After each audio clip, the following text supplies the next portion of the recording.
Assalamualaikum warahmatullahi wabarakatuh. Selamat pagi, salam sejahtera untuk kita semua. Saya hormati dosen di Teknik dan Statistik, Ibu Olivia, Bapak Ibu, mahasiswa, mahasiswi, binus online, dan para pemirsa yang berkenan untuk menyaksikan video ini melalui channel YouTube. Oke, izinkan pagi ini saya akan mempresentasikan mengenai model pergerakan mobil antar lokasi dengan rantai Markov yang merupakan salah satu sarana untuk jawaban soal di ujian akhir semester. Baik, pergerakan antar lokasi ini kita menggunakan rantai Markov sebagai salah satu solusi untuk mendapatkan solusi optimal dari soal tersebut. Selanjutnya, ada beberapa subbahasan. Yang pertama yaitu mengenai model rantai Markov. Selanjutnya, model rantai Markov di sini kita definisikan bahwasanya rantai Markov adalah sistem matematis yang mengalami transisi dari satu keadaan ke keadaan yang lain dengan keadaan masa depan hanya bergantung pada keadaan saat ini. Rantai Markov sendiri dapat digunakan untuk memodelkan berbagai fenomena seperti pola cuaca, harga saham, dan distribusi penyewaan mobil, seperti halnya pada soal pembahasan pada materi kali ini. Dijelaskan bagaimana rantai Markov dapat memodelkan pergerakan mobil antara lokasi agen penyewaan dengan menggunakan keadaan dan probabilitas transisi. Selanjutnya, berikutnya ini ada matrik probabilitas transisi yang kita ambil dari soal nomor 2. Probabilitas transisi dua arah, di mana mobil kembali ke asal itu sebesar 70%, sedangkan probabilitas satu arah di mana mobil hanya berpindah ke satu lokasi lain itu sebanyak 30%. Yang kedua, perhitungan probabilitas dari setiap lokasi. Ada 4 lokasi di sini, yaitu dari Phoenix, dari Denver, dari Chicago, dan dari Atlanta. Di mana dari Phoenix menuju tetap berada di Phoenix itu persentasenya sebesar 0,7, ke Denver sebesar 0,06, ke Chicago sebesar 0,18, dan ke Atlanta sebesar 0,06. Sedangkan dari Denver, yang tetap di Denver sebesar 0,7%, yang ke lokasi Phoenix sebesar 0, ke lokasi Chicago sebesar 0,18, dan ke lokasi Atlanta sebesar 0,12. Selanjutnya, dari Chicago, yang tetap berada di Chicago sebesar 0,7, ke Phoenix 0, ke Denver 0,15, dan ke Atlanta sebesar 0,15. Dan yang terakhir, dari Atlanta, yang tetap di Atlanta atau satu arah itu sebesar 0,7, ke Phoenix sebesar 0,03, ke Denver sebesar 0,03, dan ke Chicago sebesar 0,24. Matrik transisi dapat kita lihat dari matrik yang ada di gambar di atas. Selanjutnya, pembahasan kedua mengenai distribusi mobil dalam 2 minggu. Selanjutnya, distribusi awal dan pada minggu pertama, di mana distribusi mobil dalam 2 minggu. Pada awal minggu atau minggu ke-0, alokasi 100 mobil di setiap lokasi. Vektor distribusi awal dinotasikan sebagai VI. VI karena didapat 4 lokasi, yaitu Phoenix, Denver, Chicago, dan Atlanta, maka masing-masing lokasi ada 100 mobil. Pada minggu pertama, distribusi mobil setelah 1 minggu atau V1 dihitung dengan mengalihkan vektor distribusi awal dengan matrik transisi, di mana V1 sama dengan V0 dikalikan P. Dapat dilihat di dalam gambar atau slide, di mana V1 dari 4 lokasi ini masing-masing 100 dikalikan matrik probabilitas yang telah kita sebutkan di slide sebelumnya.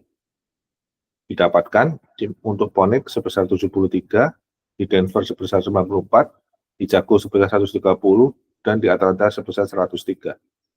Sehingga distribusi setelah 1 minggu adalah P1, 73, 94, 130, dan 103.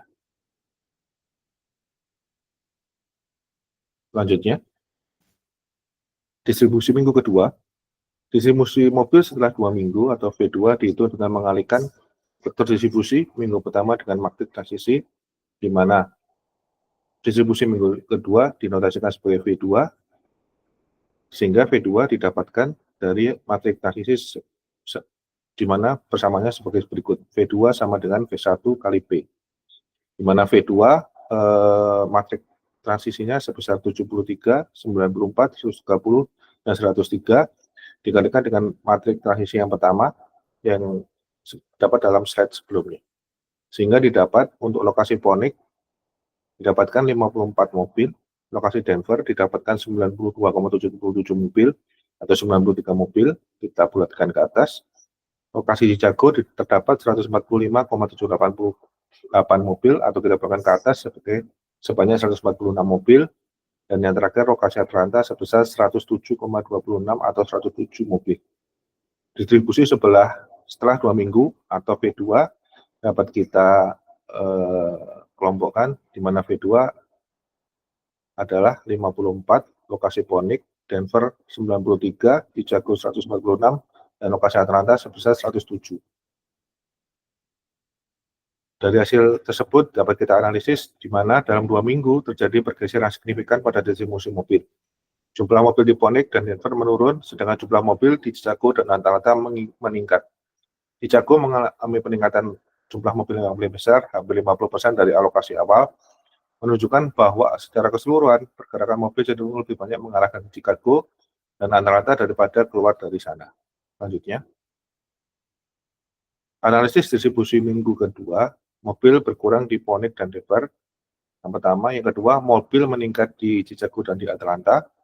Yang ketiga, Chicago mengalami peningkatan paling signifikan, di mana kondisinya mencapai 50% dari nilai. Yang keempat, analisisnya adalah mobil lebih condong bergerak ke Chicago dan Atlanta. Selanjutnya, pembahasan nomor 3 yaitu mengenai masalah ketersediaan ruang jangka panjang. Selanjutnya, masalah ketersediaan ruang jangka panjang, ada beberapa masalah yang bisa kita sampaikan. Yang pertama, distribusi stabilisasi atau steady state distribution. Di sini didapatkan persamaan yang bisa kita lihat bersama-sama, di mana dari lokasi ini dapat kita asumsikan terdapat 400 mobil, di mana di masing-masing lokasi terdapat 100 mobil. Dari grafik tersebut dapat kita bikin pie chart diagram yang mewakili masing-masing lokasi.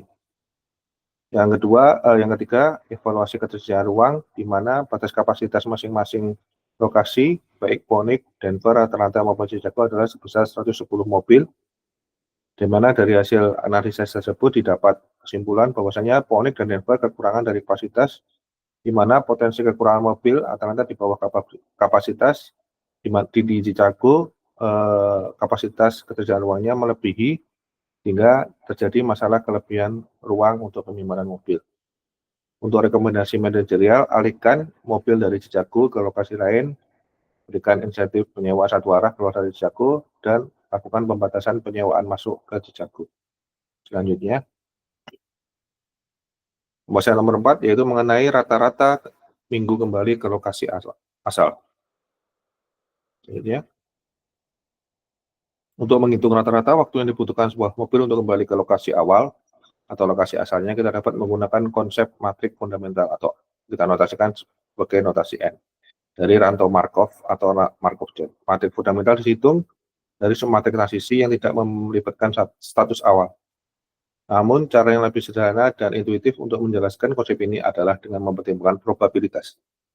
Misalkan kita ingin mencari rata-rata waktu yang dibutuhkan sebuah mobil dari Phoenix untuk kembali ke Phoenix lagi, probabilitasnya untuk tetap di Phoenix atau kembali dalam 1 minggu adalah P sama dengan 0,7.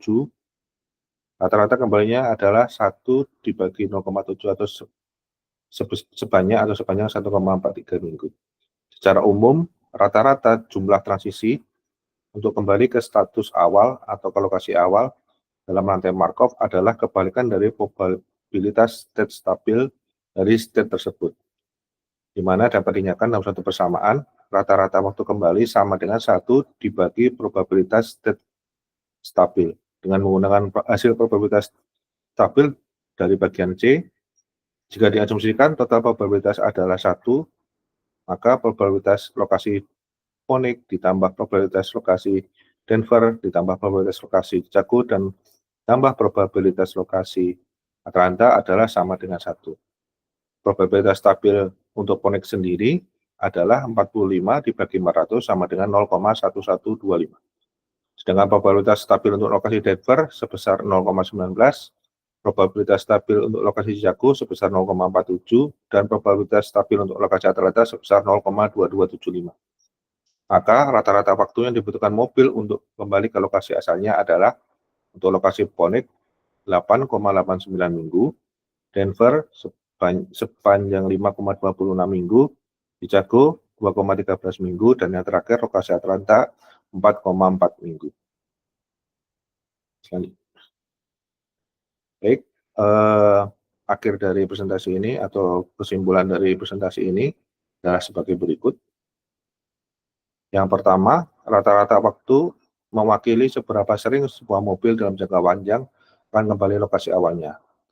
Mobil di Chicago kembali ke asalnya paling cepat yaitu sekitar 2,13 minggu. Ini masuk akal karena Chicago adalah lokasi dengan probabilitas tertinggi untuk dikunjungi sehingga mobil yang berada di sana cenderung untuk tetap berada di sana atau kembali lebih cepat. Selanjutnya, mobil di Phoenix membutuhkan waktu paling lama untuk kembali ke asalnya, yaitu sekitar 8,89 minggu. Ini menunjukkan bahwa mobil yang berangkat dari Phoenix cenderung tidak kembali ke sana dalam waktu dekat. Dengan kata lain, lokasi yang memiliki probabilitas stabil yang lebih tinggi seperti Chicago akan menyimpan mobil lebih lama, dan rata-rata waktu yang dibutuhkan untuk sebuah mobil kembali ke lokasi tersebut akan lebih singkat. Sebaliknya, lokasi dengan probabilitas stabil yang lebih rendah, seperti Phoenix, akan memiliki rata-rata waktu kembali yang lebih lama. Selanjutnya,